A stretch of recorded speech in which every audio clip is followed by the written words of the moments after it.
আমাদের সমাজে আমরা দেখি যার যতটুকু পাওয়ার আছে সে সেখানে তার পাওয়ারটা খাটায়, পাওয়ার খাটাইয়া সে অন্যায় করে, অবিচার করে, জুলুম করে। যে যতটুকু পারে, যাকে আল্লাহ যদ্দুর পাওয়ার দিছে সে তদ্দুর জুলুম করে।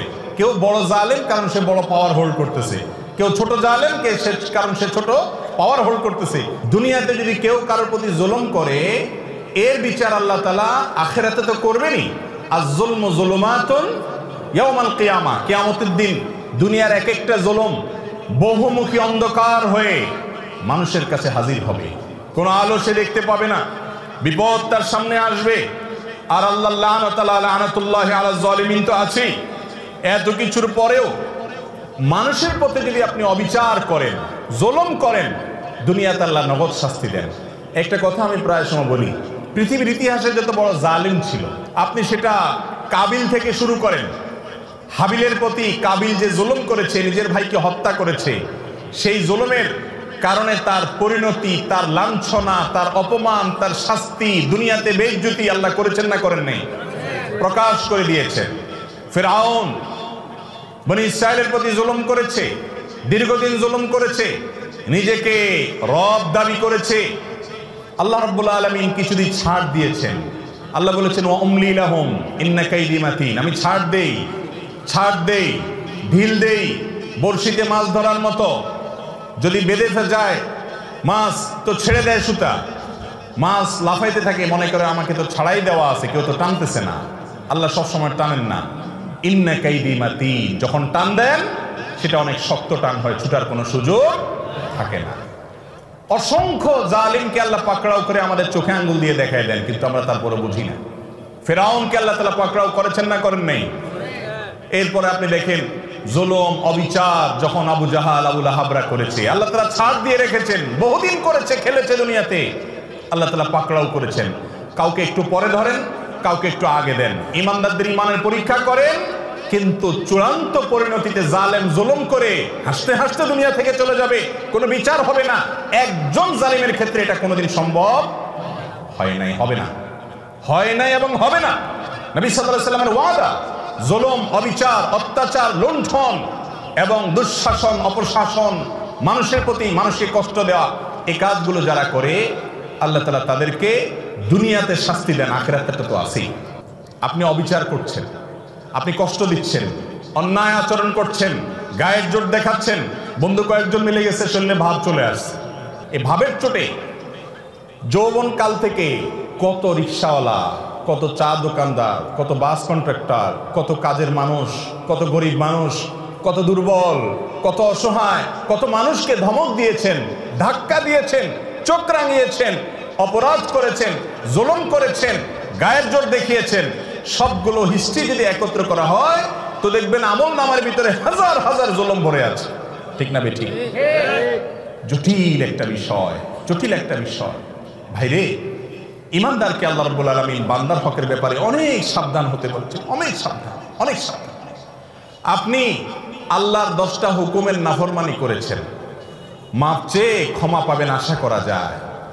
একজন অসহায় মানুষের প্রতি জুলুম করেছেন, ধাক্কা দিয়েছেন, এটা মাপ পাবেন কিনা কিয়ামতের ময়দানে এই আশা খুবই ক্ষীণ।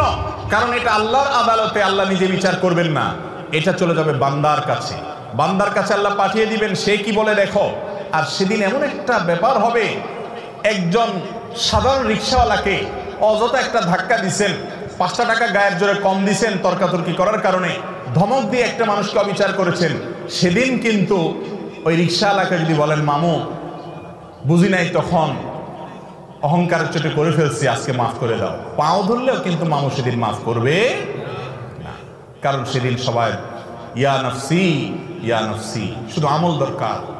একটা সওয়াব পেলে একটা কদম আগায় গেল, জাহান্নাম থেকে সরে গেল।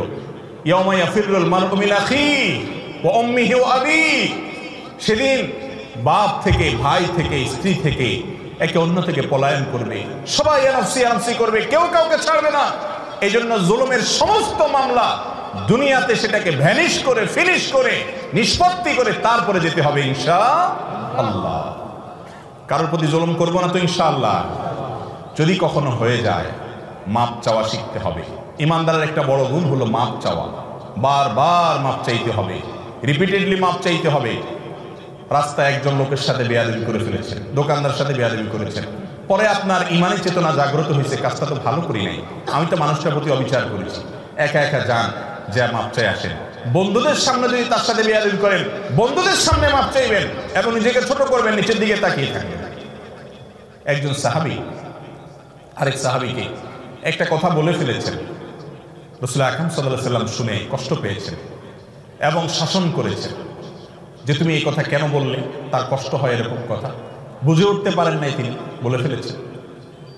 সাথে সাথে তার ভাইয়ের কাছে তিনি মাপ চেয়েছেন, এমন মাপ চাওয়া যে মাপ না দিয়ে উপায় নেই। এ হলো মুসলমান। তাহলে কারোর প্রতি জুলুম করবো না তো ইনশাআল্লাহ, এগুলোর জন্য তওবা করবো তো ইনশাআল্লাহ। মনে রাখবো, একটি আচরণ খারাপ হবে আল্লাহর কাছে পাকড়াও হবে। বারবার বলছি, ইমানদারের জন্য করণীয় কাজ, আপনি ইবাদত গুজার করলেন, জিকির আজকার, ওয়াজ শুনলেন, ওয়াজ করলেন, তেলাওয়াত করলেন, দান সদকা করলেন, এগুলো ভালো কাজ করেন, কিন্তু আপনার দ্বারা উল্টাপাল্টা কি হচ্ছে, অপরাধ কি হচ্ছে, এটা খেয়াল করেন। বহু নামাজি মানুষ আছে দেখবেন, নামাজ কালাম পড়ে, দায়টাই সবই আছে, কিন্তু আইন ঠেলে ঠিকই। তাইলে এই লোকটা বুঝতেই আছে না যে দিনদারি কি, তার নামাজ কালাম তাকে জান্নাতে নিবে না, সে জানে না। সে জানে না বান্দার হক আল্লাহর হকের চাইতে অনেক ক্রিটিক্যাল, অনেক রিস্কি, এটার জন্য পার পাওয়া খুব কঠিন। এই আইল ঠেলার কারণে তার নামাজে তাকে জান্নাতে নিতে পারবে না, কুলাবে না। এই জন্য আল্লাহর হকের পাশাপাশি বান্দার হকের উপরে সচেতন হওয়া, কোনো মানুষকে জুলুম না করা। আবারও বলছি, পৃথিবীর ইতিহাসের কোন জালেম তার বিচার পাওয়া ছাড়া দুনিয়া থেকে যায় না। আমরা অনেক সময় বুঝি না, এক একজনকে আল্লাহ এক এক ভাবে বিচার করেন। কারোর ভেতরে ত্রাসের সৃষ্টি করে দেন, ভেতরে ভেতরে জ্বলে পড়ে কয়লা হয়ে যায়, উপর দিয়ে বুঝার কোনো সুযোগ থাকে না। কিন্তু আল্লাহর আযাবের কথা নবীজি ওয়াদা করেছেন, এই ওয়াদা সত্য, মহাসত্য, ব্যতিক্রম হওয়ার কোনো সুযোগ নেই। জালেমের বিচার আল্লাহ করেন, করে থাকেন, কিয়ামত পর্যন্ত করবেন। এই জন্য জুলুম থেকে নিজেদেরকে বাঁচিয়ে রাখবো ইনশাআল্লাহ। কারোর হক নষ্ট করব